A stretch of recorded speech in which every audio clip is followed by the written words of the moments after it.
Hey there, it's Steve. Just checking in real quick to let you know what happened on this episode.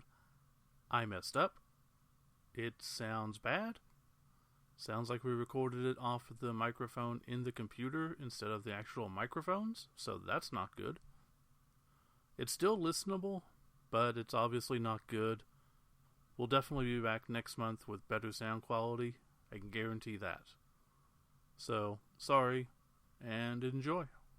Welcome to Both Down, episode 71, the number one Blood Bowl podcast.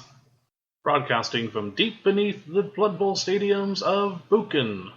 Is it Buchan? Buchan? Is it Buchan? Buchan? What are you talking about? It's a team. Brundar? Brundar Grimjacks? No, I thought it was Buchan. Buchan. Oh my gosh. I just saw this. Hold on. This doesn't work if you can't remember what it is. You gotta just look into the books. Lucan. From Slower Fork Strike. Yeah, we just pronounced it the Blution Berserkers, but it's probably Buchan. Yeah, I was thinking German. Buchan? It could be. Buchan. Well, nice try there, buddy. Okay. I'm Scott Prime, and this is Steve Kilowoggy Campbell. Hi. How you doing, buddy? Pretty good. How you doing? I'm here. You've been busy lately. Have I? Surprisingly, you're here. I have been busy. Been on vacation and drawing like a madman. Mm-hmm. Grandma's in the hospital right now. Yeah, I wasn't going to bring that up, but sure. Well, I better give her a shout out now. Yeah. Your mom went crazy and is in an institution. No, that's not true. Your father's always been crazy. Your father's been putting on a hockey mask and going out and killing cheerleaders at night. Wow. That would be an interesting family. It's been a weird month. No, we had a great little vacation with me and my girls. It didn't seem to last very long, but my bank account would say it lasted a long time. Everything is expensive in Branson, Missouri. I would think everything is expensive no matter where you go.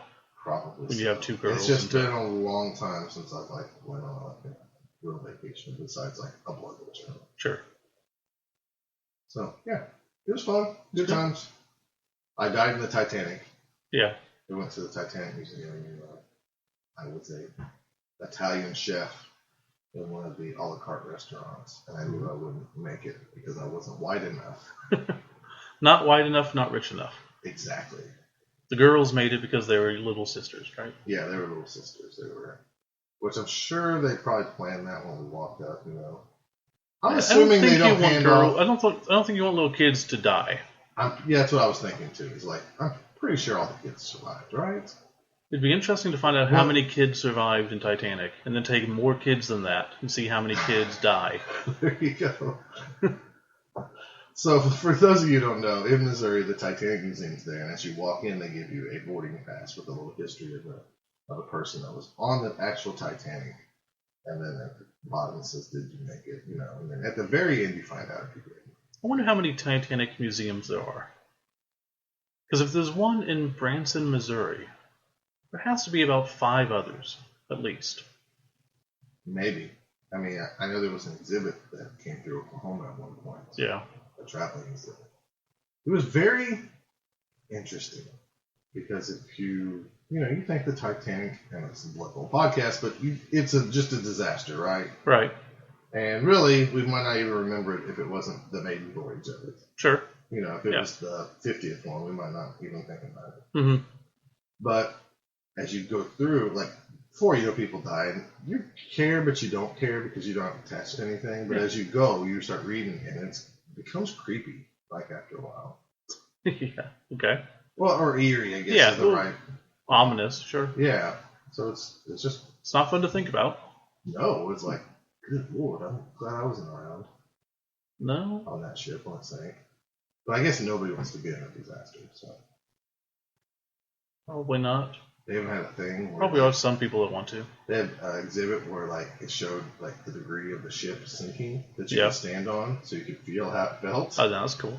And that was wild. And then they had a little pool of water for the same temperature as the ocean at the time. Oh, okay. And it said, try to keep your hand in here. It had a timer there so you could time yourself. I didn't make it long. I made it longer than my kids, but it was it was pretty pain numbing. Jeez.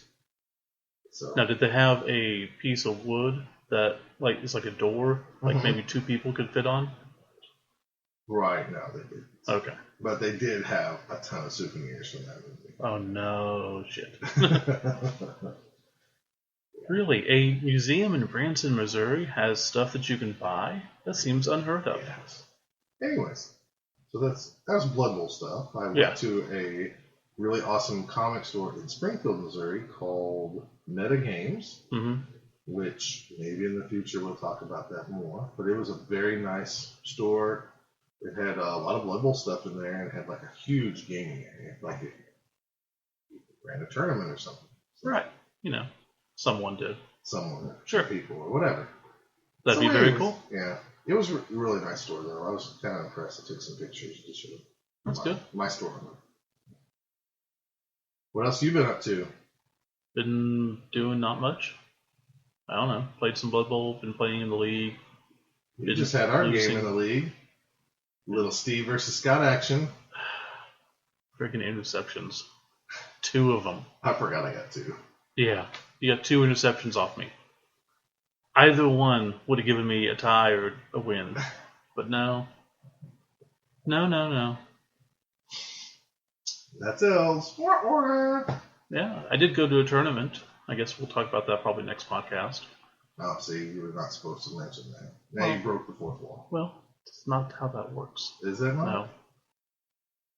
No. Oh, what's the 4th wall? We don't have a 4th wall here. We know we're doing a podcast. Isn't the person sitting there listening to this going, that's their 4th wall?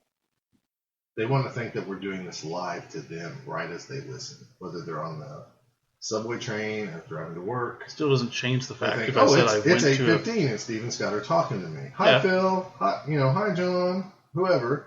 And now you just messed that up by saying I already did something that we weren't going to talk about. You're trying, but no, that's not how that works. Okay, so Steve went to a tournament that we're not going to talk about this episode because we're going to talk a lot about fluff. Yes, since it was all fluff lacking the last episode and all tournament talk, this one's going to be all fluff and less tournament. So, would you like to know what we're talking about today? Sure. Okay, so we are going to talk a lot about the magic spells in 2nd edition. We're going to break this up into 2 parts over 2 segments because there was some regular spells and then there was some special spells, is what they were called. Okay. So we're going to break those down and go over each one of those in 2 segments. And probably go over the 3rd edition wizards at the end. Just to show how it changed, if we have time. Sure. So I don't think that's enough to take up a whole segment, but we can squeeze it into that. Steve is so worried that we're never going to talk that much, and yet we've just talked about the Titanic Museum for 10 minutes. Not exactly 10 minutes, but close, yeah. Then we're also going to, since there's so many star players that are coming back, like Glart Smasher from 1st edition, and some of the others, latest Death Zone Season 2 book, we thought, why not pick up a couple star players from 2nd edition and kind of update them ourselves? We've done this before, but we'll be repurpose them for the current state of Blood Bowl. Exactly. So that's what we have on tap today. Unless you have anything else, Steve, we're going to go to segment 1. Okay, we'll be right back.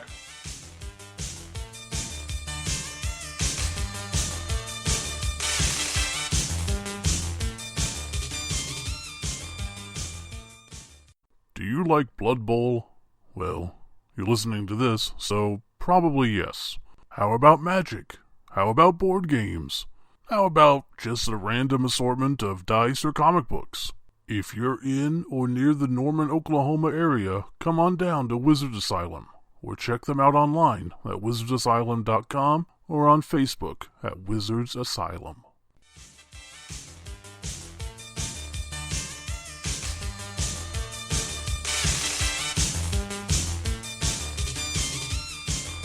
Alright, we're going to talk about some magic spells from, this is Blood Bowl 2nd edition. If you are a collector of Blood Bowl, this is found in the Blood Bowl companion book. It's the red one with the cheerleader on front. And it's bound, since Steve's describing the book. What team is that? What team is that cheerleader from? Yeah. That is the Alpine Eagles, my friend. Okay. That's where Valen Swift comes from. Ooh. But not Lucen. Lucen played for the Gladiators. Didn't he also play for the Sea Elves or something? Sea Elves? Is that something else? I don't remember. I don't remember the Sea Elves. It's been like 2 months. Well, it was in the fluff. The new one. Oh, that was, wasn't that the other guy? Is that Bo Galante or is that somebody else? I don't know. Okay. So we're going to look at the magic spells. A lot of times you can get magic items and stuff like that, through the cards now in Blood Bowl. We also have the wizard that can zap you with a lightning bolt or a fireball that looks like it's kind of gone in the current, if you play the current rules. It just depends on your league. Yeah. I know our store league, we still allow the old wizard, yeah, where you have the choice between a fireball and a lightning bolt. The new one just has the wandering fireball. Right. So, but we're going to kind of show you what magic spells you had back in the day. And back then, you didn't actually have to buy a wizard. You just had a wizard. No, once the companion book came out, these rules were in there. Mm-hmm. Kind of the fluff behind it is that wizards would show up, teams would pick out a wizard, and they would get those wearing their team colors. Right. Force them into service. Basically, yeah, force them into service, and so that would allow the other players to hunt down the opposite team's wizard to try to kidnap them or beat them up beforehand, so they could get an unfair advantage. Then eventually, something to do with the all the broadcasting systems and stuff, they got more control on them.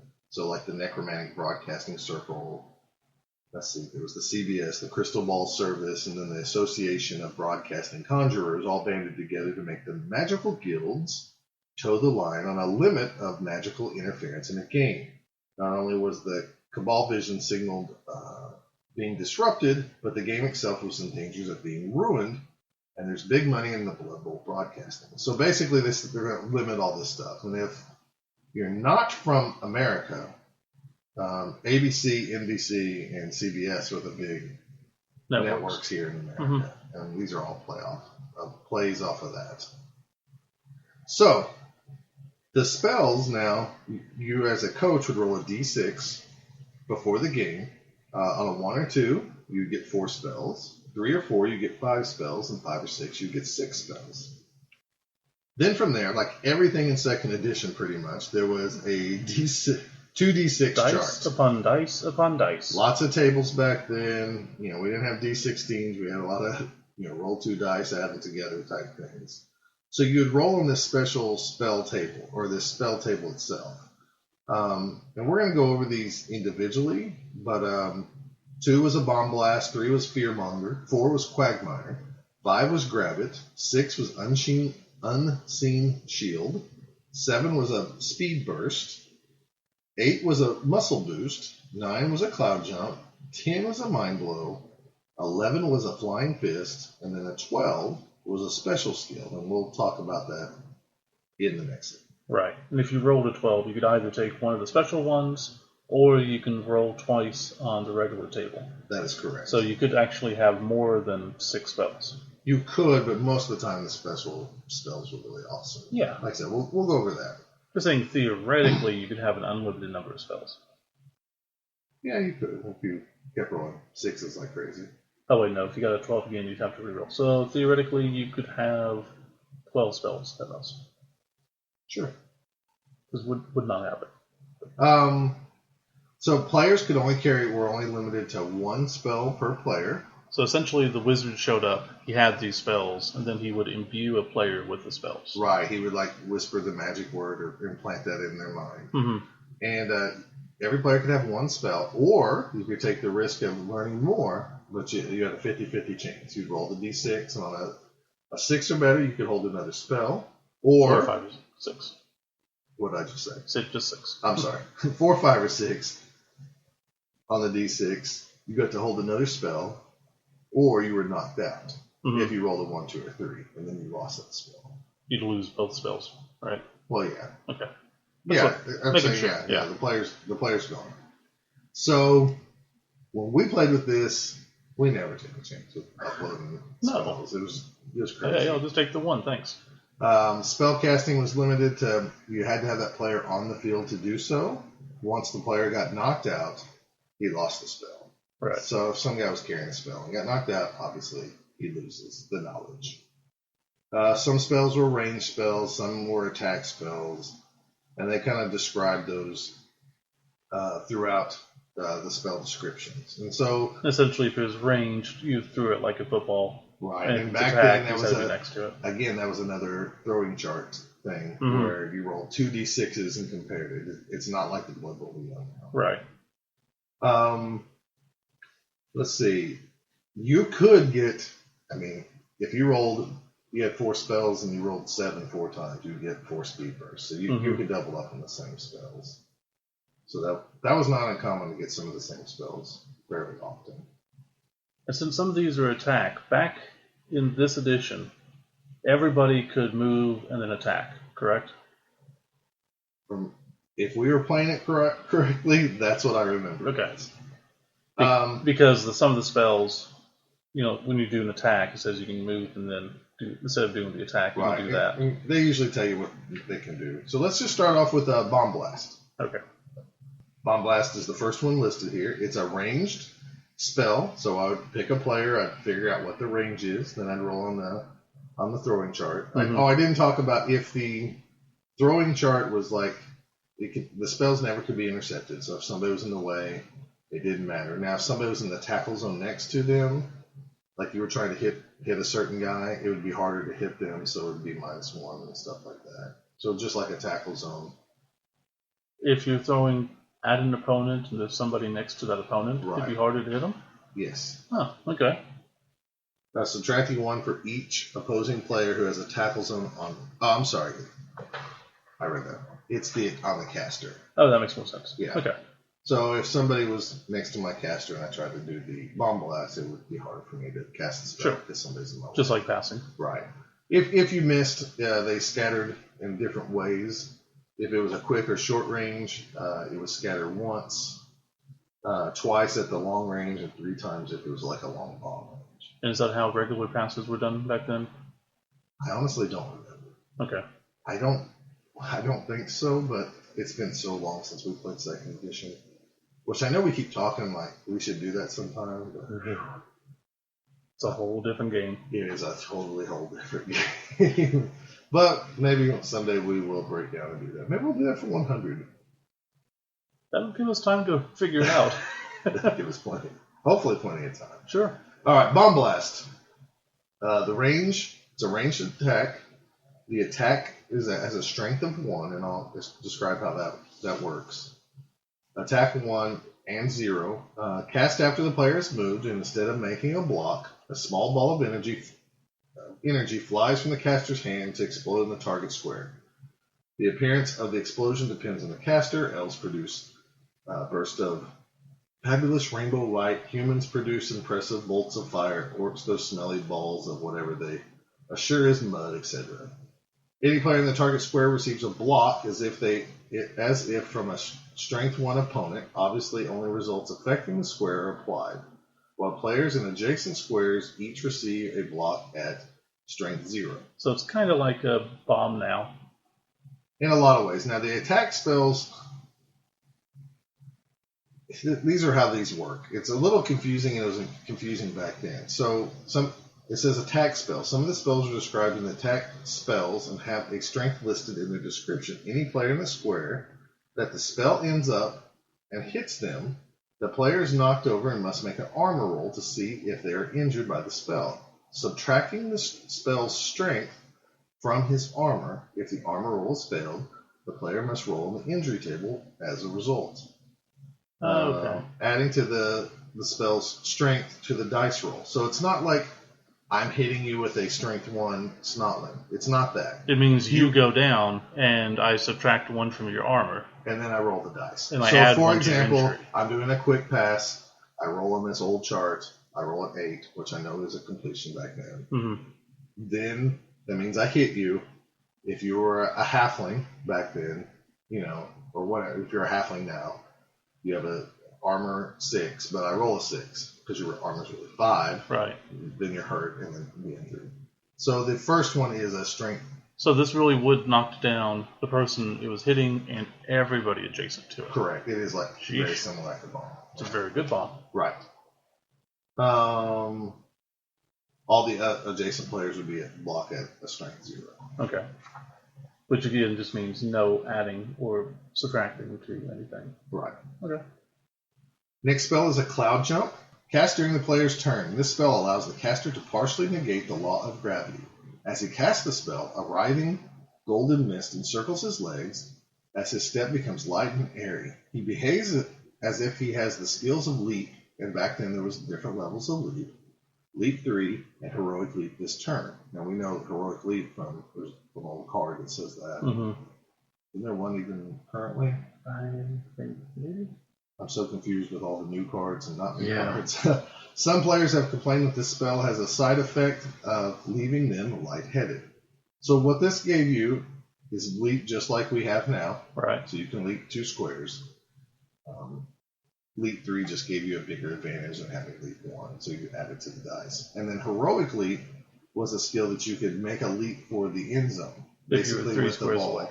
Up to 3 squares away. It was harder as further back you were. Mm-hmm. And it was like if you ever watch, if you're an old guy and you watched how NFL football used to hand off the ball and they would leap over the line, like Walter Payton and all those old legends. We don't see that too much anymore, but that is what it's to represent. Okay.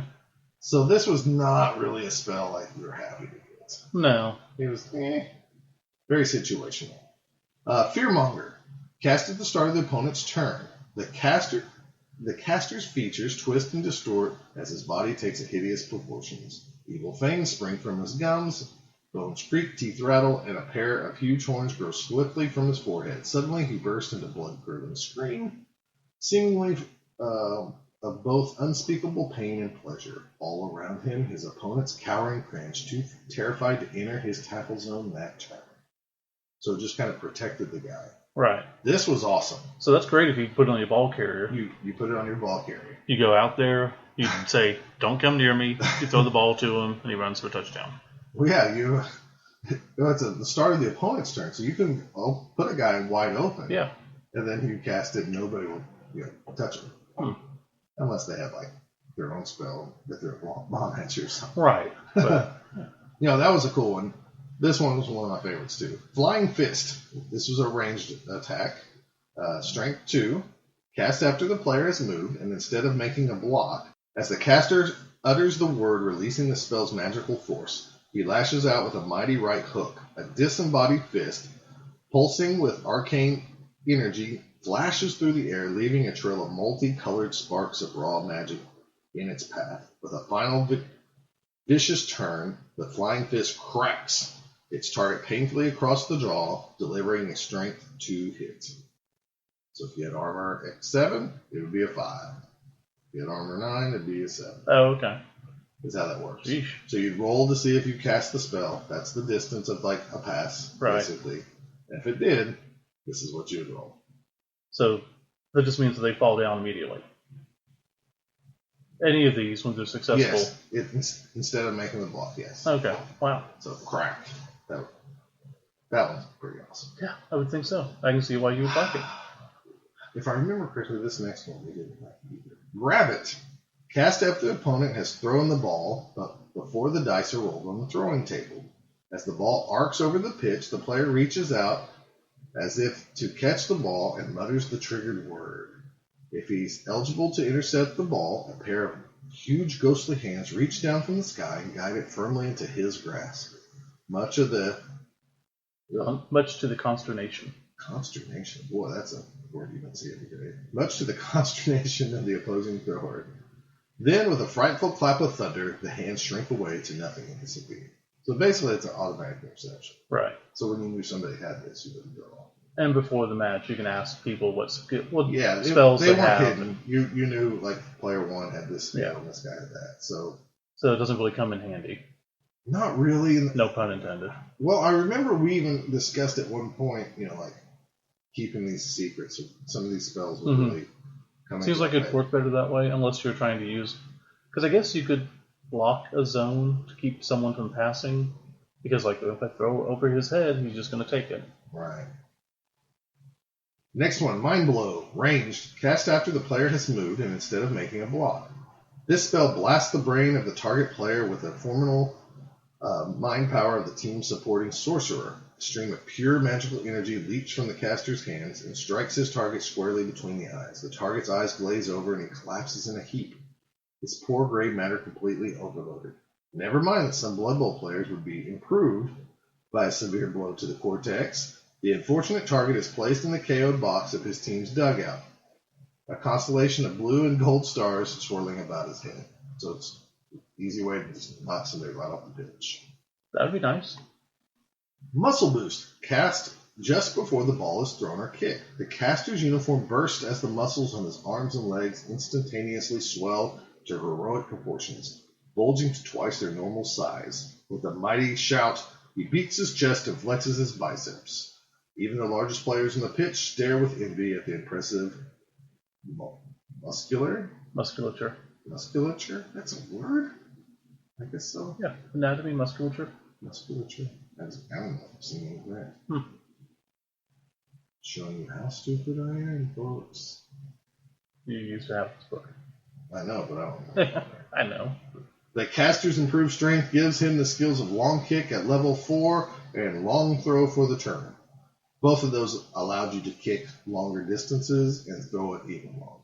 Long throw was like you got to add 3 to the range? Yeah, to the range, if I remember correctly.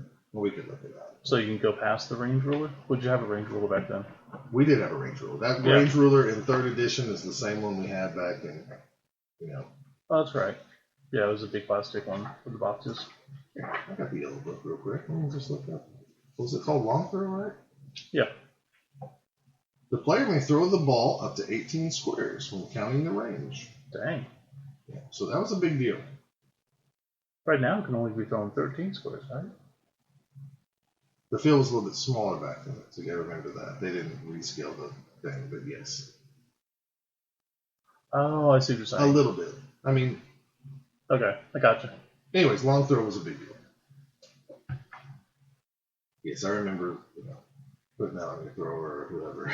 Mm-hmm. Now, did you throw that much back then? You did with elves. I mean, you think throwing now with elves is really easy? Back then there was a throwing skill, and then there was a skill called cool, which means how smooth you were at catching. And throwers, elf throwers, were +2 on their throwing skill, and then +2 to catch. So you added all that stuff together, then you rolled that charge. So it was +4. Okay. Yeah. Just depends what race you were. I mean, no, not with yours. I wouldn't think so. Okay. Quagmire. Cast after the player has moved and instead of making a block. As the caster releases the spell, a ray of green-brown light slowly arcs across the arena to the land between the target's feet. The ground below his boots suddenly softens and he sinks into the mud beneath. The target becomes unavoidably bogged down in oozing brown stuff and cannot move during his next turn. He doesn't have a tackle zone and may not block or tackle. So that's one way out. Almost like a pit trap. Yeah. In some ways. Both have the armor roll. Yeah, you don't have to stand up. Right. Basically just annoying. Pretty annoying. This one's good. Speed Burst. Cast before the player moves. The caster suddenly gains panther-like grace and power. With a spring and a bound, he accelerates off down the pitch, accompanied by the sound like a roar of wild beasts and the wild wind rushing through the trees as he disappears behind a cloud of dust. Roll a d6 and add that number rolled to the caster's MA for the turn. That's just crazy. Now, the average speed back then was 4. I mean, a human blitzer was 4. Human catcher was 4. Where they made the difference between catchers and blitzers and stuff was the sprint skill. Yeah. Which allowed you to do what we do 2 go for it's now. Catchers had +4 back then. Blitzers had +3 and linemen had +2. So it was a little different. Yeah, but so it was a big 6 deal. Would be huge. It's a big deal. And there's no way these failed. Except the ranged ones. Except the ranged ones. Jeez. And the last one, before we take a little break and go to some special spells. Unseen Shield. It's a ranged cast. Unseen Shield. Ranged. Cast just after the opponent has thrown the ball, but before the dice are rolled on the throwing table. The caster nominates a square the ball travels through on its way to the target and rolls to see if it hits the right square, subtracting 1 from the dice roll. If the spell hits the right square or scatters to another square in the ball will pass through, the spell takes effect. The flight path of the ball is quite narrow, never wider than 2 adjacent squares. The successful unseen shield knocks the ball out of the air to land d6 squares away from that point where it was hit. The ball must be placed in such a square as far away as possible from the casting player without going out of bounds. If there is a player in the square where the ball ends up, make a normal roll for the throwing table to see if the ball is caught, even if the potential receiver is an opponent. This could even lead to an interception at the point with a square in which the force shield was placed.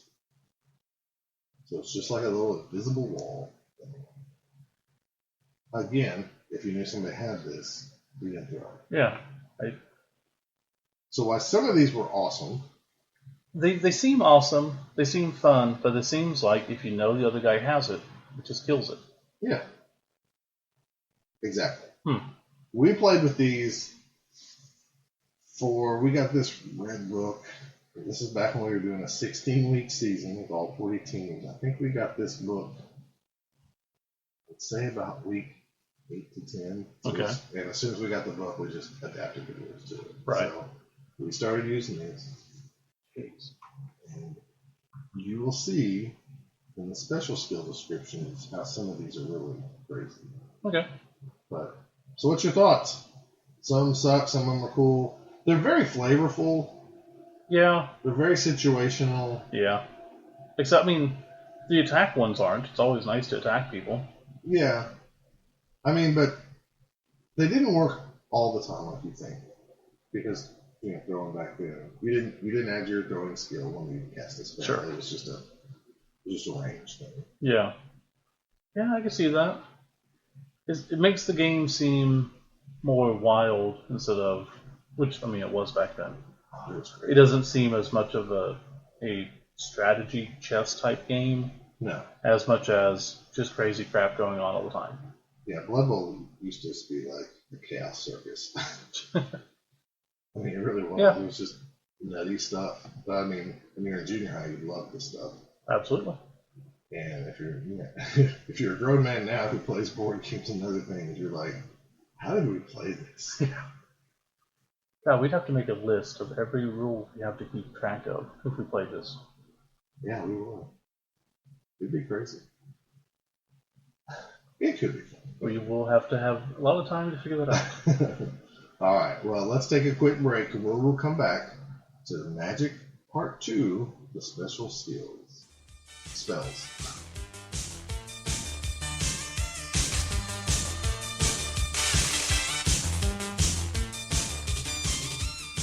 We're back, and it is time for the special spell descriptions.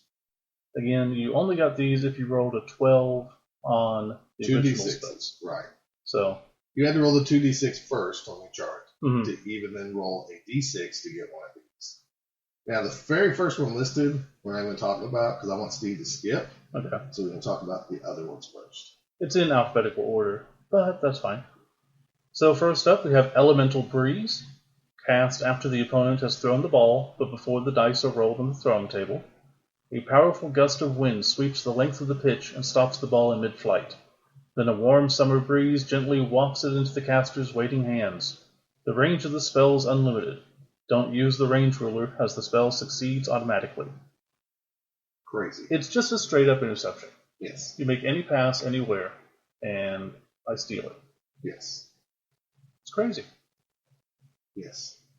That's But why, again, why would you ever pass? Exactly. That's why in some ways, I just remember us having a big discussion about, like house ruler. Let's keep them a secret, this or that. Yeah. I don't know. We were all young, so we probably was worried that somebody else would cheat. Like, I rolled this. I'm sure they would. See, next one, we have Gravel Storm. Oh, I love this Attack, Strength 0. Cast at the start of the caster's turn. The ground begins to shake and shudder, and a terrible rumbling emanates from deep beneath the earth. The stones on the playing field rise up as if caught in a momentary whirlwind, and then dart off to pelt the opposition, giving each of them a block as if from a Strength 0 player. Players can't be knocked over by this attack. They will either be injured in some way or come through unaffected. So you got to remember, second edition's big deal was Astro Granite. The field was played on stones, not a grass field. Right. Obviously being a parody off of AstroTurf. Mm-hmm. And so the visual of this, like all these little rocks rumbling and then raising up and then shooting at the other guy. Love this spell. That is cool. Love this spell. Now, in this one, it does say giving them each a block as if from a Strength 0 player. Right, so you just make straight up armor roll. Oh, I see. Right. So there's no modified armor. It's just everybody rolls their armor. Strength isn't the way that we're thinking. It only added to armor. Which is really a weird way for them to have this, looking back, because they had strength for each player. That was one of your stats. The strength, agility. So it's very weird, but yes. Okay. Strength under the magic spells was a different strength than, a player. That is weird. It's very awesome. I guess it's the strength Trust of the me, spell. reading this nowadays, it took me, I had to read it twice, and how it's worded. But yeah, that's how it was. Okay. Next we have Lightning Strike, attack strength 3, cast after the player has moved instead of making a block. Everyone's hair stands on end and stretches taut, and a feeling of tension grips players and fans alike. Suddenly, a bolt of lightning zigzags down from the sky and zaps the target with a new lethal dose of voltage. The target automatically fails his armor roll, i.e., he must roll on the injury table, adding 3 to the dice roll. So this is very similar to Lightning Bolt we have now. Right, with the this chainsaw. Was automatically hitting. This is a chainsaw lightning bolt. This game was way different back then. Mighty Blow was not add 1. It had levels, and you added whatever the level was. Mm-hmm. So, yeah. It's very similar to it. And back then, if you got a 12, you were dead, right? That's correct. Was that only before modification?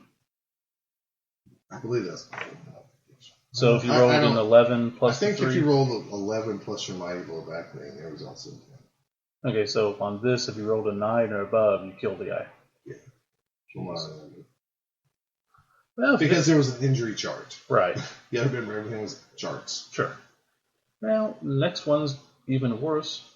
Meltdown, attack strength 4, cast after the player has moved and instead of making a block. This one's good.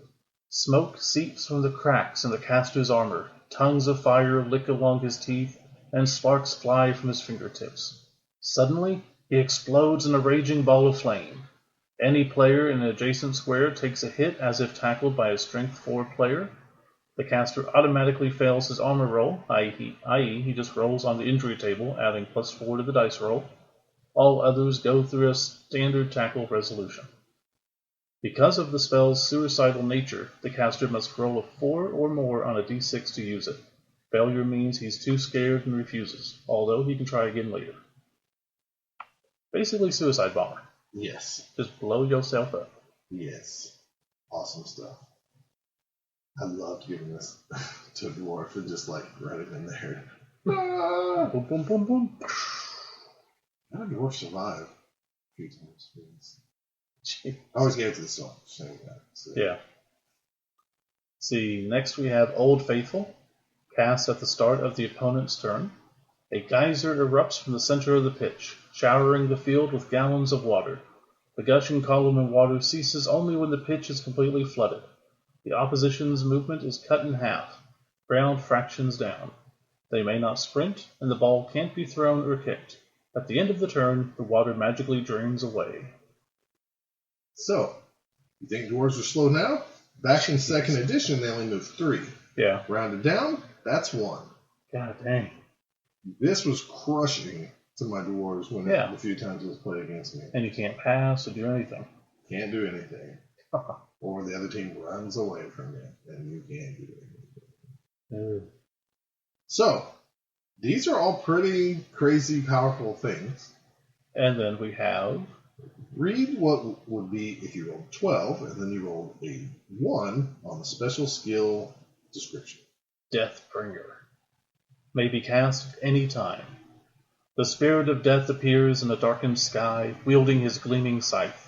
He points a bony finger at a randomly chosen opposing player and then drains the life from his defenseless body. Everything goes quiet, as the players and crowd are reminded of their own mortality. Pretty quickly, however, they remember that killing's what they're here for anyway, and the game starts up even more violently than before in memory of the departed player. Substitutions may be made as usual.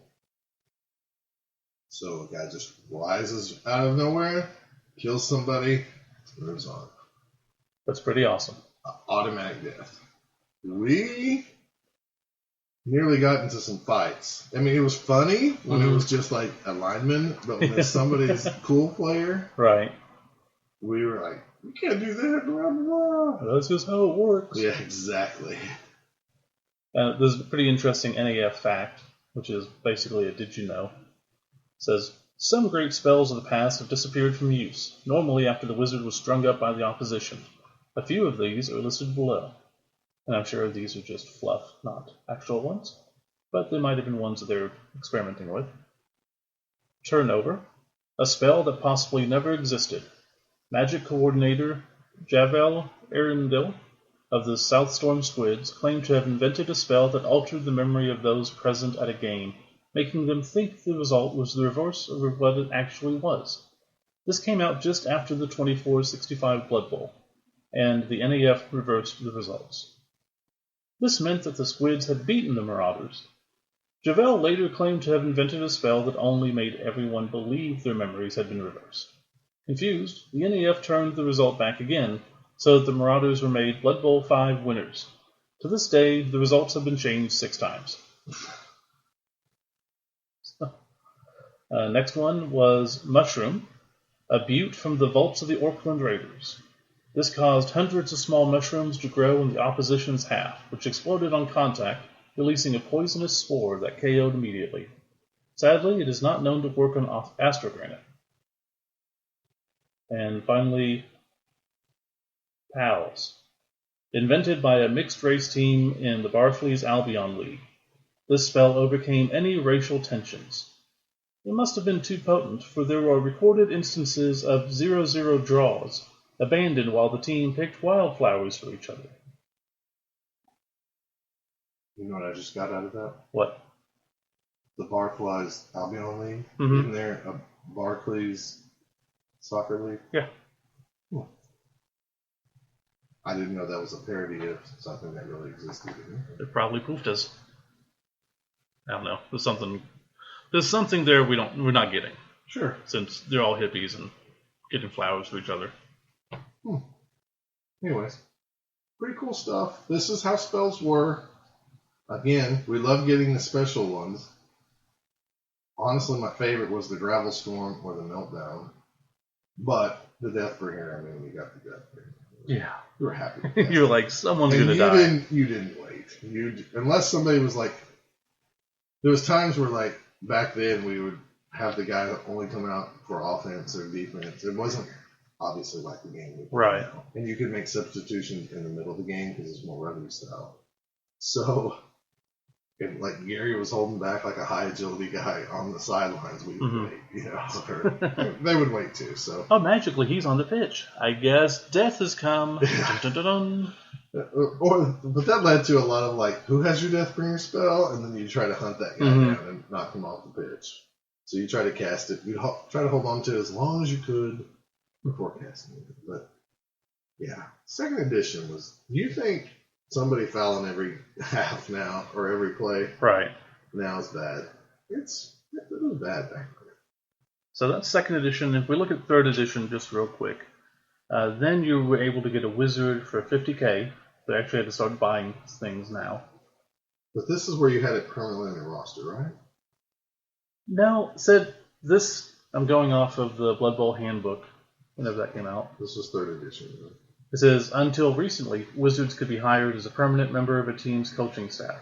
However, the colleges of magic soon became worried by this dreadful drain on their resources, and now coaches may only hire a wizard for a single match at a cost of 50 gold pieces, or 50,000 gold pieces. If you are playing with league rules, wizards are hired at the same time as freebooters and will only play for one game. You may only hire one wizard per match.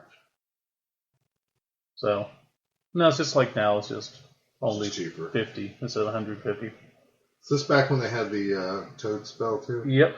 So you used to have 3 choices, right? Fireball, lightning bolt, and toad spell. Right, and they were a little bit different. Zap would just turn someone into a toad. 3-1-4-4, dodge, leap, and stunty. And if I remember correctly, you actually had at one point put your model on the sidelines and have a little range. For the wizard, you did. I don't think you had to do that for the... For the zap? No, zap could just be anywhere. Okay. The wizard, for the lightning bolt, you actually had to place your wizard on the sideline, and it took up 2 squares, and it went out 5 squares from the side. Right, so you had to actually like lure somebody. And then it would hit the first one that he rolls and hits. But I was going to say, that's all pretty much the same, not too different. However, dwarves could not get wizards. Dwarves would get a dwarf alchemist for 30k. And they, essentially, at the end of the game, just gave you gold pieces equal to one roll of the dice times 10k. Okay. Just made dwarves get more money. And then also, halflings could not get wizards. They got the master chef, who was a wizard in the kitchen. He was only 50k. And then there, I actually kind of like this better. You would roll a d6 and cut it in half. That's how many rerolls you took or got. So you would never not get any. Is it rounded down or rounded up? 1 equals 0, so it's rounded down. So there's only 1 out of 6 chance. I guess there is. Yeah. Huh. But still, that's different. Huh. So if there's 1 out of 6 chance, the most you could ever take is 3.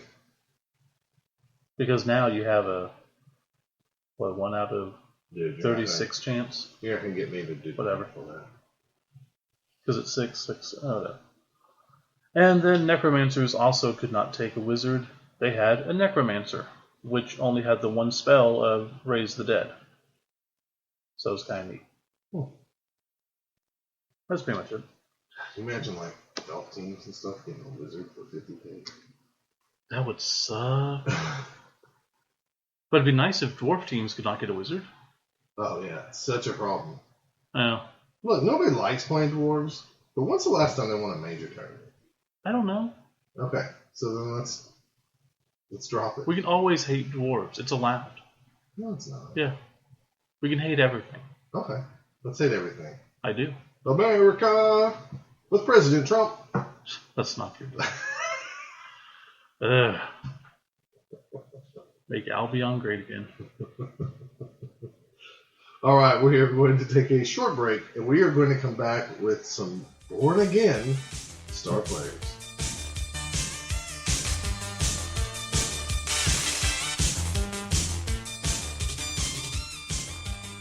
And we're back with some star players that we've recreated for the current edition of Blood Bowl. What are they calling this?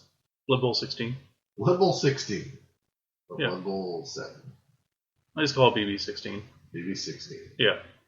It's the father of BB 8. Father of BB 8. Huh. Yeah. BB 16. Oh, that's a Star Wars reference. Yeah. Do you know who 000 is? The protocol droid who's a killer. How'd you know that? I know stuff. How'd you know that? I literally know stuff. I've heard about him. Oh, okay. He's supposed to be really cool in the Darth Vader comic or something. Yeah, he's in the Star Wars comics. Yeah. I think it's a female. Is it? I know we're on a tangent here. But the first time it sounded like a female, I was reading some Star Wars comics today, and I was like, but the whole time it was just evil C-3PO. That sounded like they were giving it a female personality. Well, C-3PO is kind of effeminate. Well, maybe that's what they were trying to go for. Yeah. But it felt more... Too effeminate? Yeah. Anyways. Okay. Gender fluidity in the Star Wars universe. Ah, yes. Droids have no gender. You probably don't. Well, why not? Unless they have A sockets and B sockets. Ooh. Input and output, you know what I'm saying? 1s and 0s. Oh. They're kind of a little binary. Dang it, I was going to do that, but I was going to put emphasis on the bi part. I kind of did. Binary. Binary, okay. Well, this is a podcast not about gender fluid droids. Okay. If you say so. Isn't that the right term? Yeah. Okay. That's why I used it. All right. So we have recreated some star players back from the second edition, where there was tons of star players, but there is now really. It's just there's a ton more now than there ever has been. us kids that grew up on second edition miss sometimes the old star players because there was individual models like Or us collectors who have all the models. Right. So we are looking at 2 players that have models. As I say, we could have picked from anything. We both picked from the old Star Player book that came out at the same time as the Companion. No, I picked from the Companion. Oh, yeah, you picked did. from the Star Player book. That's right. We both decided to pick a player, but ironically enough, I didn't think about it. We both picked characters that had models. Yeah. So, you want me to go first? I picked Gauman Goreblade. Sure. And if I get him out here, he was a Blitzer, human. He was a Chaos human. Now, you gotta remember, in second edition... his race is human. But his alignment was Chaos. Yeah, absolutely. And it was actually Chaos humans back then. There wasn't Chaos warriors. There was just evil humans. Yeah. And they had mutations and stuff, which everybody wants, like, I want some knights or whatever, the Bretonians and all this crap. It's like, no, I want Chaos humans. You kind of have that with Chaos Marauders. That's what basically that is. Yeah. But I want a full team. But I guess you can finagle the Chaos Pack team, or whatever they're called, Chaos Renegades team. Yes. To be really whatever you want. Yeah. So I'm okay. Anyways, he was a Chaos human, a Blitzer.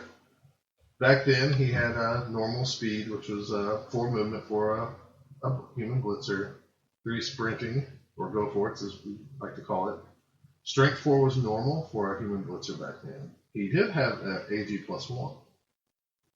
Back then, it was 3, was the average for a human Blitzer. So he had an edge plus 1 and a normal armor. His skills back then was Leap 3, Mighty Blow 2, and Toughness, which prevented you from getting killed really easy. Right. I took a different approach. I think Chaos is lacking. Like, the regular Chaos team is lacking. Like, I really want a star player that's a Pestigore. That can play for the Nurgle team or Chaos. Okay. So if they're listening, which I know they listen to us, and they're like, that's a great idea, Scott. Well, they did until James left. Right. Well, that's true. So they don't listen to us anymore. But if anybody could talk to them, that's what, if you're going to make up some new star players, a Pestigore would be really cool. Yeah, definitely. Of some sorts. Beastman Pestigore. Anyways, this guy, I'm trying to fill that role of he can play for a Chaos team. He could play for a Nurgle team, or he could play for Chaos Packs. Okay. So I want him to be a Chaos Warrior. So 5, 4. He's going to have the AG plus 1, so he's going to have 4 agility, 9. And then the only skills he has is Loner and Leap. So he's the rare Cage Breaker. Okay. For a Chaos team. Which I know is not many skills, but I didn't want to give him like Thick Skull, Leap, and Mighty Blow, which was the obvious choices I thought by looking at him. Besides, I thought you might do that because that's easy. So I was trying to go for a different approach than that. But what did you price him at, though? I priced him at $150. Okay. Which here's the issue. Which is probably too low. It probably should be at least $160 because most people are going to take him just to run the ball. Should probably be over $200 at least. Why is that? He breaks the game. How does he break the game? He is a 4 strength, 4 AG player that doesn't have a mega trait. When you look at all the how to make star players and stuff, and you talk to Tom and everything, the one rule was you never had someone with more than 3 agility and more than 3 strength. That was the one thing. They allowed vampires to have that, but only because they had the the bloodlust. So that's an issue. Okay, well my player is broken. Okay, I'm just saying. Now I think it's interesting. I created 2 of these. I had one that was specifically made for Chaos Pact. Yeah. So I'll go over that one. He was 6'3", 4'9", and then of course he had the boring leap, mighty blow, and I wanted to give him something else so he could jump into the cage. Same type of purpose, and I had tackle. Okay. But again, for that version of him, most people, if you induce him, you're going to probably have him run the ball. That's the kind of the bad thing is I wanted the 4 agility because the original character had it, and I wanted to keep the leap. And I was thinking break a cage, leap in, jump, break a cage. But really, I mean, even if I induced him, I'd have him pick up the ball. I guess I didn't realize he had 4 agility. Okay. So when I created him, I did 6, 4, 3, 8, loner, block, leap, mighty blow, thick skull. Okay. So like 210 or something. Okay. But basically, he's the one who he can get in there and break everything up, and he has the additional strength to get a 1-up if you go to the corner or something, hopefully. But his agility is not that great, so it makes it harder to do. And being a loner, good luck with re-rolling the ball. Sure, I get that. Thick skull will keep him on the field a little bit longer. Looking at his original skills, I don't know, mighty blow and toughness. He wasn't that great. Yeah. I mean, he was okay. He wasn't like a power player. The way he is shaped with the full helm that's just smooth, I was thinking he was a bullet. So he was like a cannonball just going in and hitting someone. So you almost give him the horn skill, but you had to kind of rewrite the fluff that he doesn't have horns. He has like a magical horn. Yeah, like that would be cool. I'd be fine with that. Yes. So yeah, if you took your guy and took down the strength by 1 and gave him horns, and kept the 4 agility, or took away the 4 agility, gave him very long legs. That's probably the better approach, actually. So that way he can leap, get in there easier, and if he's blitzing, he can take him down.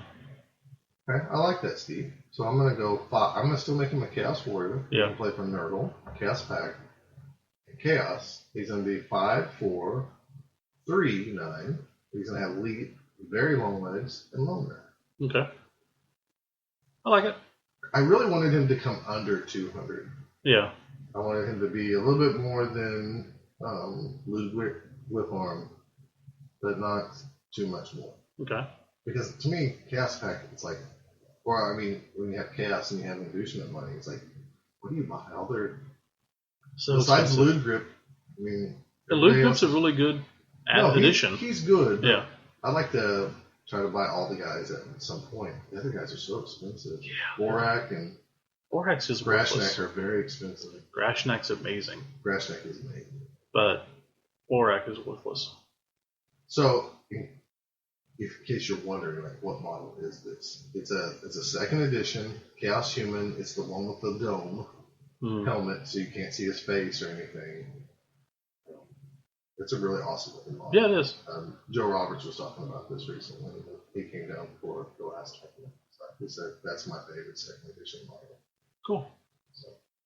Well, I actually went with my favorite second edition model, Turin Red Venom. Oh, this guy's cool. He's the old star dark elf. If you ever seen him with the skull mask. Yep. I remember getting him in a pack of figures back when Star Players came, like 5, 3, or I think it was 4 random ones in it. Not really random, but 4 in a pack. 4 different ones in a pack. You didn't buy them separately on a separate website back in 1990 for $30. You got like 4 of them for an expensive, it's like $8. Ooh, so expensive. I remember thinking how much those things were back in the day. If I only could go back in time, I would waste it buying old Blood Bowl stuff. And GW employees could buy that by the weight. Really?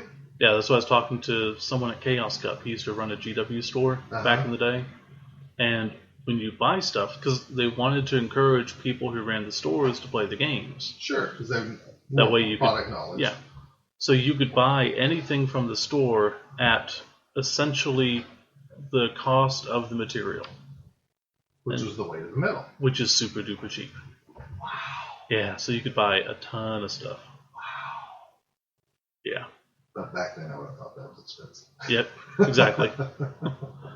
But yeah, so Turin Red Venom, he was number 13 for the Dark Renegades.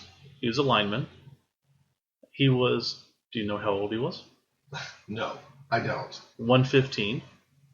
Do you know how tall he was? Yeah, because nobody was really tall back then. So I'm going to say, but elves were taller. So I'm going to say he was 5'10". I'm guessing they went with the plume on his head. They have him at 6'5". Okay. And he weighed 140 pounds. Yeah, so he's a real thin. I hate those old ones back then. And the sad thing is they didn't change them for the new ones. I know they Just didn't. like, well, I hated it in junior high. I was reading these things and I was like, I weigh more than Turin Red Venom? Are you kidding me? I'm bigger than Griff? Yeah. Are you kidding me? Yeah, they didn't know what they were doing. So he could play for Dark Elf or Chaos. And his stats were... Ooh, you let him play for Chaos. No, that was what he used to play for. Oh, that's right. They had those on the cards. You're right. Okay, well, sorry. He was a Dark Elf, and his alignment was Chaos. Right. So he didn't actually play for both, probably. Yeah, his movement was 4. His sprint was 3. Strength 3. That was a little higher for, if I remember right, for lineman. It's the same for lineman. Is it? For Dark Elves? Yeah, he's the straight lineman. Stats. Back then. Okay. Strength 3, agility 3. What's TS? TS is throwing skill? Throwing skill +1, and cool +1. Which was how you thought. And AV 8. Skills, dirty tackle, level 2, which meant you added 2 to the armor after tackling. Think of it as Mighty Blow.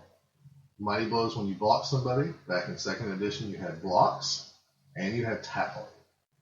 So this was for like basically Mighty Blow for tackling. Because you use separate stats. And what was the difference? In blocking, you compared strengths. Okay. In tackling, you compared agilities. But they happened at the same time? So you chose which one to do? Tackling only occurred when you were tackling the guy with the ball. Oh, okay. So that makes sense. If you had a guy, like a halfling catcher that had 5 agility, and you had a dwarf blocker with 2, you would -3 and roll on the D6, the 2d6 tackle chart. Okay. Which most of the time meant you got yourself hurt. Jeez. Because if you rolled a 4, you got yourself hurt trying to tackle the halfling. Oh, man. Again, if we were playing correctly, which I think we were. But Probably. It was awful. Especially when you had a halfling that gets AG +2 and dodge. And he walks right past you and you think, I could try to tackle him, but it's going to be -5 or whatever. And if I don't roll double 6s, I'm definitely hurt. Jeez. It was awful. Okay. He also had Distract, which was subtract 2 instead of 1 when in a tackle zone for throwing and catching. And then he had Tackle, level 2. Add 1 to Tackle unless other player exceeds level. So back then, Tackle and Dodge had levels. So if I would have had Dodge 3, your Tackle 2 would not work. Okay. But if I had Dodge 1, you would get the +1 and negate my Dodge skill. Okay. It's very convoluted, but I got it. Right. So if I had a guy with Agility 4 Dodge, and you had a guy with Agility 4, it'd be -1 to your tackle roll because I had Dodge. Okay.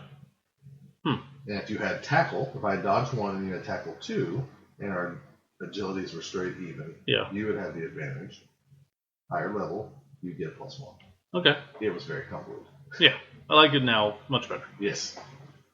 So I decided to redo him, and he would be 6, 3, 4, 8. So basically, regular lineman. With Loner, Block, Dodge, Diving Tackle, Pass Block, Shadowing, and Tackle. Jimmy, Christmas, how much is this dude? Like 180. Dude, elves, star players, are super cheap. Okay. Every other one is about 180 or 200. So maybe 190, 200, I don't know. So go over skills again for me. So essentially, he's got Loner, Block, and Dodge. Okay. Which I'm okay getting rid of probably the Block. Okay. Because, anyways, I'll tell you in a second. Diving tackle, Sure. pass block, shadowing, and tackle. Okay. In the old rules, where he gave pluses to tackling, and he got in the way and distracted people, and he tackled better, it seems like he's there to be annoying. Sure. So that's kind of what I wanted. Wanted him to be able to get around and just tie up someone and be real annoying. Okay. So that was it. We are very similar in our thoughts. Okay. I created him to be a Dark Elf lineman, obviously, just like the lineman stats are 6, 3, 4, 8. I did not go with as many skills as you. Of course, he has loner, thinking that dirty tackle. When you try to translate, you think, I can give him dirty player, but then I was like, no, star players that foul seems stupid. Yeah, very much so. So I gave him shadowing, so he'd always be in the way and be annoying, just like you. Right. I gave him diving tackle, so if you attempt to dodge away from him, he can decide to let you try it or follow up. And then I gave him sidestep. He does not have dodge or block. Sidestep's a good one. Yeah. I didn't want to give him dodge or block because the combo of shadowing, diving tackle, sidesteps, pretty difficult either way. Yeah, I like that. So I had him coming in around 140 to 150. Yeah.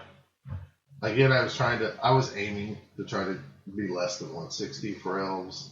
Give a dark elf a cheaper dark elf for dark elves to get. Mm-hmm. So this is the approach I took. Now, I didn't give him as many skills as you. But right. We had the same line thinking of like, this would be a good time. He's there to be really annoying. I mean, distract, I was first thinking like disturbing presence. Just give him a weird See, I was thinking that too. Skill, and but I was like, no, he's a dark elf. He needs to be shadowing because that's what this is all about. It's him being sneaky and stuff. And I thought the dodge would allow him to get into positioning better, especially with like a pass block, Because I do like pass block. The pass block was my way of trying to do the distract. So if you did declare a pass, then I can try to get in the way and mess up somebody. I get that. I don't think either version is wrong. No. I think block and dodge is probably too much for yours. I think so too. But I think when you make up star players, you tend to want to make them very useful instead of like Lord Borak with his spoiler. Yeah. Like dirty tackle. I'm going to throw a foul. My 390k self. I want to so bad to make a fluffy team with him on it. Because you would have to, because that's the only Chaos Warrior you really can afford.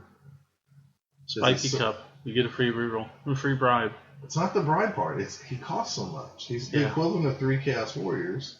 And then just play him like he's meant. If I can't hit anybody, and I can't blitz anybody that's meaningful, I'll foul the crap out of somebody. But I can't do it. No, not with your luck.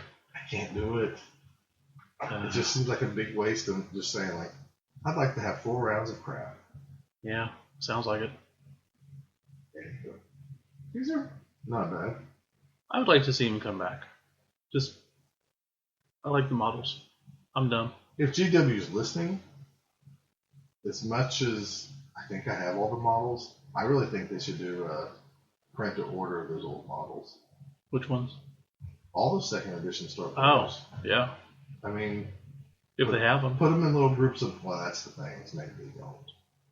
But put them in little bundles of 4, just like they came in those old blisters.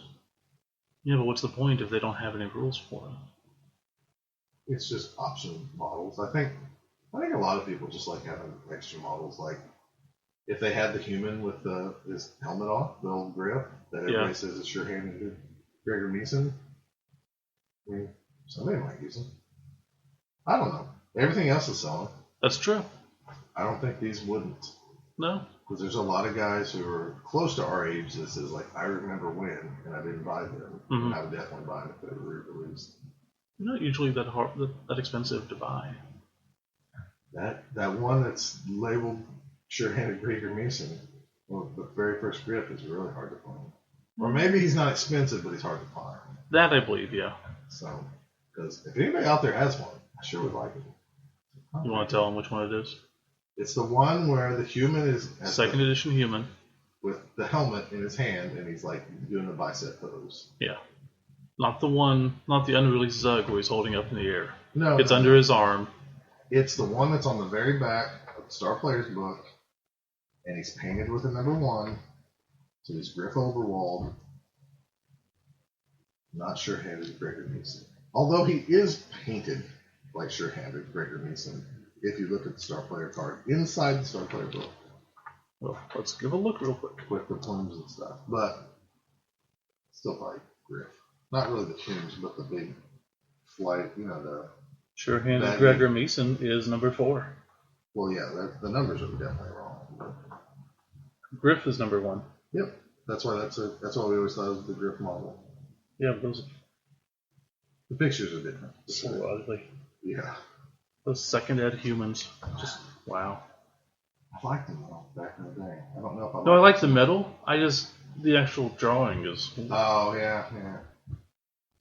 Those trolls are weird looking. What do you mean they're weird looking? Oh, on the back cover? Back of the Star Player book? Yeah. Never noticed that before. Well, I think they're all modded. Could be something. Or some of those are mods from other things. Visual things that people in the podcast can't see. Steve is looking at, as we ran on this tangent, the middle picture of the Star Player book. So if you have that, you can go look. He's looking at the trolls of the Death Wish. Yeah. The little goblins are funny looking too. I think those are actually snot like Yeah. Okay. Anywho. Anyways, whatever. So that wraps up our illustration of the second edition Star Player, and we will be back with some shoutouts.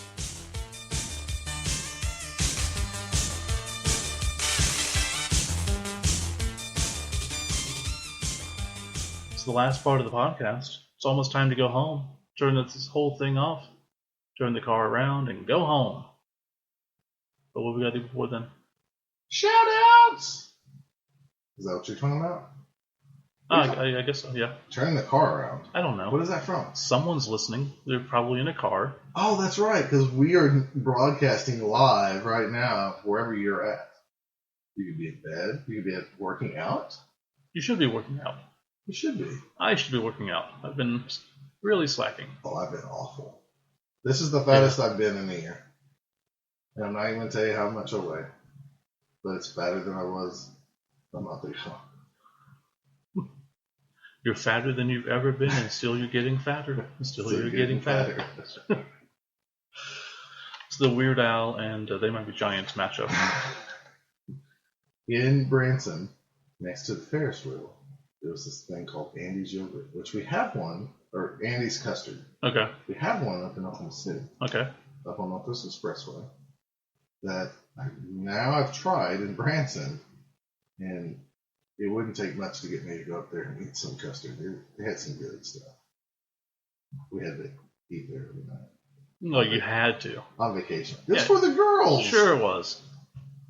Dude. You couldn't try anything new. I didn't try anything new. I had the one dessert, and I got it again every night because it was delicious. It's the way to go. Oh, it was amazing. The only thing I changed was I got extra almonds the next day. Okay. Because I love almonds. Almonds are good for you. Love nuts. Yeah, everything else in that cup was not good for me. I think there was a couple strawberries. Ooh, fancy lad. It was. It was called the Titanic, which made me mad because I didn't want to order it because of the name, but it was delicious. Okay. I'm weird like that. Makes sense, I guess.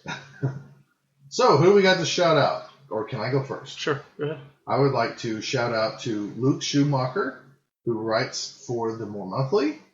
He recently did an interview with me and Steve, came over to the studio, and we had nearly an hour and a half?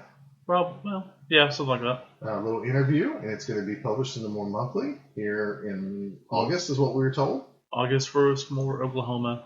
So I'll probably get a picture of it and put it online. It's kind of neat. Yeah, it's pretty awesome, actually. I didn't know it was that big of a deal until I was mentioning it to people, and they were like, "Really?" And all this stuff. So yeah, I mean, for a local paper, More is getting pretty big. 100,000 people now, maybe? I'm assuming more than that. I don't know. But schools. A ton of people. And our local little rag is actually pretty good. So it'll be nice to be in there. Yeah, that'd be awesome. We'll be celebrities. We give them so much tang. I'm going to be the guy reading about myself at the restaurant. I'm just thinking about all that tang. I used to love orange tang. Yeah. When I was a kid. Yeah. So good. No, it's not anymore. It's probably not. It was probably. I don't even know if it was good then. It's just different than water. Yes. So we were happy to drink. Yeah, anything that wasn't water, I was good with. I know. Do they still sell tang? I don't know. Was there any other flavor besides orange tang? I'm sure there had to be. Okay. But I'm sure they all failed miserably. Well, Luke, if you're listening, thanks for coming by. We enjoyed talking with him. He also is still going to school down at OU. Mm-hmm. He mentioned that for the first time ever, they're having a female drum major.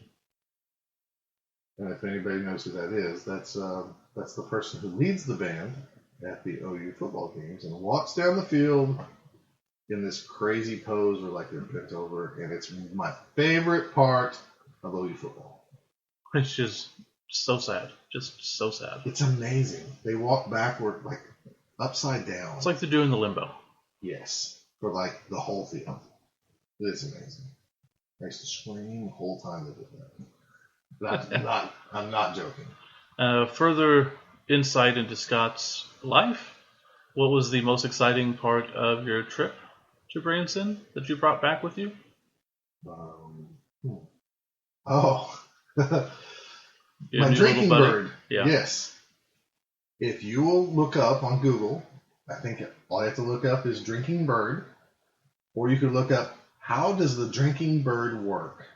It is this little bird that's just like this glass vial that has some type of liquid in it, like a methane or methanol type liquid. I know I could go get it real quick and tell you, but I'm not going to. You can look it up. But it's this red liquid, and there's like one feather on his butt, and he has a top hat and these big feet. And you place him, you dip his head in water, and then you just let him drink. And he'll, through chemical miracles, he will continue to drink water without any batteries or anything all day long.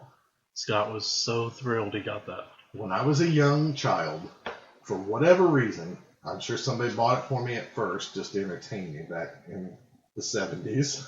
Your dad probably bought it at the same shop you went to and found that one. And I used to take them, and I used to want to play with them, and I would break them all the time and get in trouble. I mean, I bet you, no lie, I went through at least 10 of those in my young career. And I saw one in Branson at this store called Dick's Five and Dime, which I remember my grandmother taking me there. And it was $7, and I bought it right away. I couldn't resist, and it was the best purchase I made on my whole trip. It made the whole trip to Branson worth it. Besides, not the bonding with the children. No, I mean like the drinking bird. Steve, he's always thirsty. He loves to drink. I even posted this on my Facebook. So is this where you get your drinking problem from? Yeah, my drinking problem. Look at him. Look at Scott. He loves sweet tea. He just keeps drinking it. He's getting You're fat. not wrong. I know. I know. So shout out to Dick's Five and Dime in Branson for having the drinking bird. And I wanted to buy that fake poop there too. Like a styrofoam piece of fake poop that I really, really wanted to buy and drop in my girlfriend's toilet. Because they're like, look at one of the kids did this. I had the whole thing planned out. I was like, I'm gonna take some toilet paper and like put it on top so it's wet. Mm-hmm. And it looks like the turd's like hidden in there. Just freak her out. Don't worry, I already told you this. So, everybody should go watch Top Secret, just for the fake doggy poo. I've never seen that. They had fake dog poo there too. They had all these magic items and stuff. I was trying to talk my children into getting some. Not fake dog poo. Okay, you say so. No, I did try to talk them into buying the fake cat poo. At Mom's place, that would be funny. I had said Granny's house since they have a cat. Mom would freak. Yeah, that's true. Anywho. Shout out to Mark Perry, who sent us some questions that we'll probably get to next time. Probably better because we could cover them thoroughly. Yeah. He had some things come up at a tournament, and he just asked our opinions. And yeah. Honestly, we thought, why not share? And he said, go ahead and share, because it was kind of like a first for him in a tournament. And we'll get to it next episode. Yeah, so next episode, teaser, more tournament discussion, but Well, not only it's about that, rules and stuff. Yeah, I could teach you everything. I already know what the segments are going to be. Really? Yeah, they're right here on this piece of paper. What if we change them? That's why I'm not going to announce them. Okay. Are you going to announce them? I don't care. Nobody. It'd be the first time we ever announced. Well. Okay, then I'm going to do it. Ready? Sure. This is what you're going to look forward to next episode. We're going to talk about 2nd edition weather. You think it's probably the same, but it's not. So you're going to find out. Then we're going to talk about some tournament talk. Because we are going to travel to Emerald City Cup. And we're going to talk about Steve's adventures at Slaughter Doctor GT. Then we also, in our last segment, we're going to talk about a Did You Know little gem I found that might have a hint of why the 24 is such a big deal. Ooh. Boom. Boom. Blow your mind. Blow your mind. Things are changing in episode 71. That'd be 72. Well, what do you mean this one? This one, because we told people what we're going to do. Now we have to stick to it. Well. I mean, we've broken many a promise. It's like, who listens to this? There are plenty of times you're like, oh, well, this is going to happen. Oh, that fell through. Never mind. This is going to be happening. No, that fell through too. No, seriously, this time, this is going to also fall through. I would like to ask everybody, if you don't mind, get over to iTunes, rate us, give us a review. It would be nice. Yeah. I never get on iTunes. I don't use iTunes. Okay. Well, don't do it. I've already put a review on there, obviously, I because I have to review my own stuff. I know that's what 3.blog did probably like 100 times. Oh, I'm sure. Everybody does. Oh, did I tell you about the bet I won? I don't think so. So the last time I was on the 3.blog podcast, that one. Oh.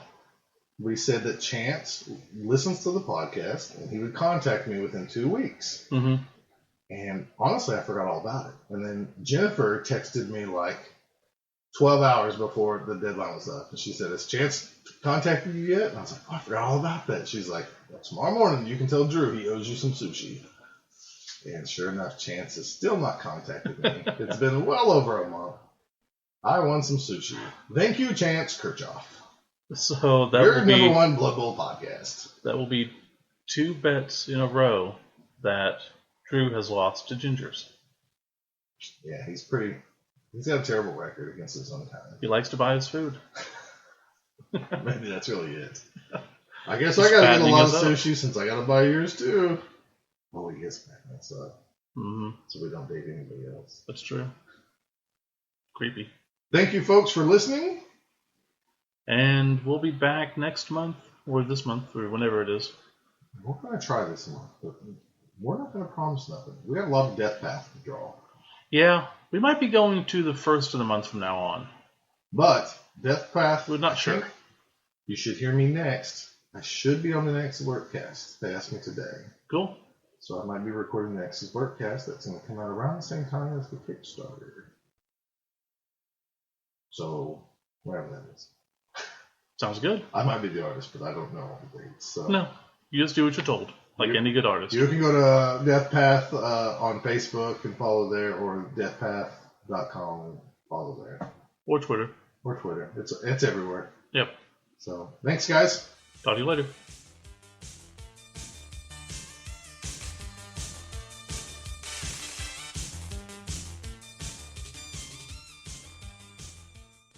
You can follow Both Down on Twitter at Both Down.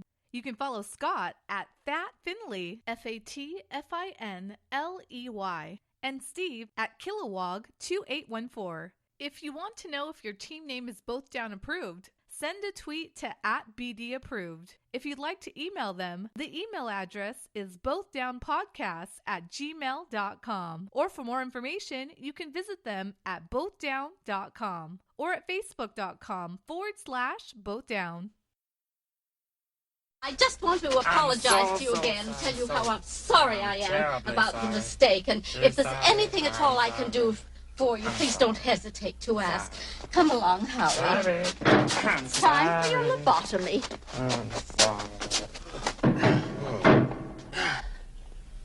I'm not sorry I took the money.